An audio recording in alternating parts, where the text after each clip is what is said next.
The book Their Eyes Were Watching God is about a girl named Janie, and she was raised by her grandmother, Nanny, because her mom was an alcoholic and her dad ran off. So her mom got pregnant and she doesn't know her dad. So her grandma is the one that stuck with her through thick and thin, I would say.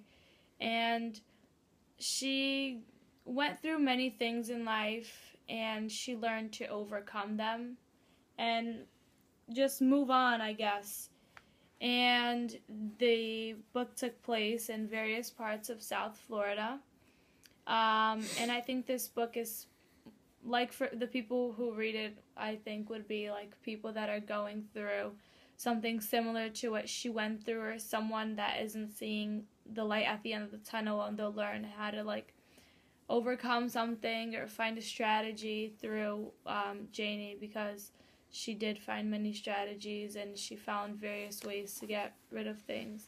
Many times they weren't the smartest ways, but she was always seeking her dream and living seeking to live the life that she always wanted to live.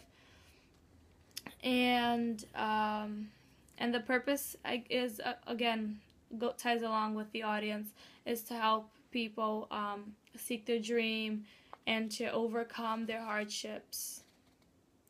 For Nobody Mean More to Me Than You, in the Future Life of Willie Jordan.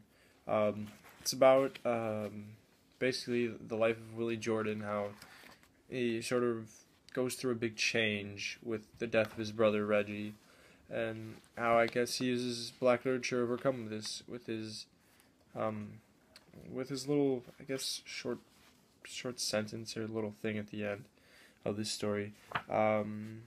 This is around 1988 that this was written. This is also the time where there was a big expansion of culture, where a bunch of people began learning about different literature of different cultures. For example, like for African Americans, women's, people of Spanish descent. I believe the people that this would be for is for white and black people, just to get a better idea of what black literature really is, but also a better idea on what it represents. The purpose for this is, I'd say, I guess to show through, to teach through black to show the years of what happened, like through black literature, and how it isn't easy, and how there's like a big world of trials for many. And finding strategies too, in a way, the same way Janie did.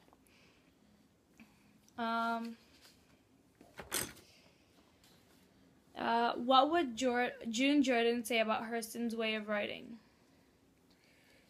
Alright, so for me, I believe that what June Jordan would say about Hurston's writing is, I think June Jordan would actually like this writing. It's sort of similar to Hurston's in a way, how there's both a very similar change between them through, well, yeah, very similar change through them with their life stories. With their life stories, they all end up changing. I guess it's very difficult for them, but in a way that I guess it works out for them. I think that Jordan would also like Hurston's way of writing, and I think that Hurston would also like what June Jordan is trying to do, which is teach Black English, Black literature to people, because some people don't appreciate it, but I think it's something that can be cherished. In what ways does Jordan's essay help us understand why Hurston wrote in Black vernacular? Alright, so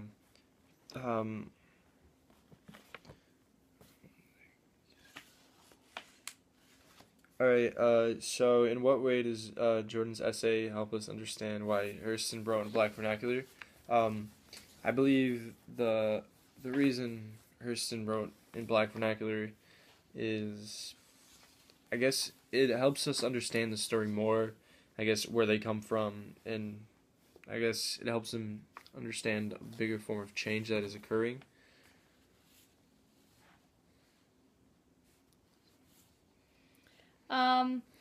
I think Jordan's essay helps us, like, it helps us understand why Hurston wrote in Black vernacular, because, like, initially when I was first starting to read Their Eyes Were Watching God, and Atchula as well, it was like a lot of things. Initially we started hearing the audio, and it's like, wow, it's a very big difference from the English we speak, and from the English they speak, like ole, oh man, lack. It's, you have to like really picture them saying it. So I think that It gives you more room for imagery. It helps you understand more, I guess. It makes you try to have to focus more on what they're saying to actually sort of, in a way, feel what they are feeling. So I guess, in a way, June Jordan also did, June Jordan and Hurston both did this very well in their stories. But I thought I believe that June Jordan's story was a little different. I believe, I don't know. I believe that Hurston's Black literature was, I guess, more organized in a way. I don't know. I felt that Hurston's story was a lot more, I guess, a lot different. They both did have an aspect of change, which I understand, but I guess one of them had a bigger sense of, well, I believe, discrimination, which was the story with Willie and Reggie, and it's like what Willie said in the story. He said, "I believe that to a large degree justice may only exist as rhetoric."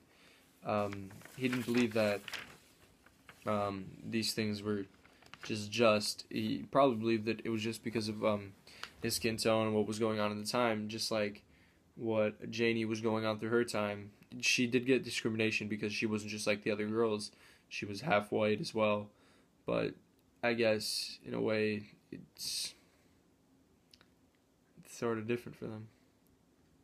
Yeah, but then in the packet, the article that we read, the story, it was her first time teaching, so maybe that can be a little key. Yeah, but like both stories do reveal a sense of like change and stuff, and in Their Eyes Were Watching God, Janie said, the book said, I've read, Janie saw her life like a great leaf with things suffered, things enjoyed, things done, and things undone. Pawn and doom was in the branches. So it's like various things happened in her life. And in the book, it's like, it starts off on the porch. It doesn't start off on the porch, but the book ends where the same place where it started. So it's like at the beginning of the book, it was talking about the end. So I thought it was very interesting, and that does relate to to Nobody Mean More to Me Than You, and the future life of Willie Jordan, because they did go through a lot of things, losing his brother's life, and Janie lost tea cake. So it was something hard for them, and I do agree with Atchula. And then Janie, in the book, it also says, Janie did what she had done before, that is, thrust herself into the conversation. So, like, she had no fear of, like, doing what she had to do. She had a very mean husband, I would say. Didn't really let her do things. And so she would always move forward and, like, I wouldn't say sacrifice, but she was always there, and when she couldn't take it anymore, she would just go and say it all, and that's when she did. And she wasn't able to talk. The mule died. She wasn't even able to attend the funeral because that wasn't something that her husband allowed her to do. And I think that she took risks and did what she had to do to live the life she wanted to live. And in the book also, I think it was in the story also, it was like Reggie. He lost his brother, and he was living. He afterwards. Willie lost his brother. Yeah, Willie lost his brother and he was like living for him afterwards, is what I think. So, I don't know. What do you think, Angela? Um, Consider the difficult choices Jordan's students make. In what ways are these choices reflected and not reflected in Hurston's characters in her act of writing? I kind of spoke about that, but you can go too. All right. So the way that I think the students do make difficult choices. For example, when the teacher presents the fact that Wooly did lose somebody very precious in his life, which was his brother and everything, and how they should engage in writing a letter to the police officer that killed him. I also thought there was a very important scene in this when there was actually a police officer attending this meeting, and I guess it sort of shocked some people because he said, "Now you talk about black people and white police, but see now, I'm a cop myself, and parentheses big smile, I'm black. In just a couple months." It was like, Oh, sorry. And he was like, anyways, just like he said he's black, he's basically talking about the act of how they're sort of discriminating on how they're saying that like all these cops are racist, that they're white, but it's not the fact that that it's like that. It's the fact that for example, this black cop, he came from exactly the same places where these kids came from, but he got bigger. He went to where he went.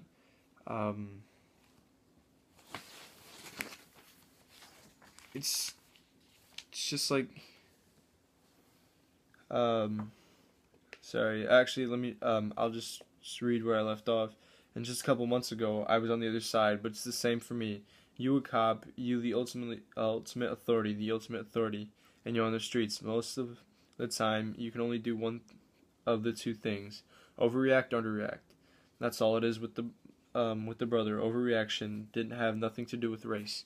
I believe this story ties into a big chain of discrimination, which I guess the students don't really learn about black literature, but they learn the way discrimination has been used through this. So when they decide to write the letter and everything like that, and the cop shows up, I guess they both learned something not about black literature, but I guess about what the ultimate story in the end is, and how how Willie ended up writing the precious story about his brother. How I said before, how justice only exists as a rhetoric. How many people are oppressed and everything like that. so yeah, that's what we think.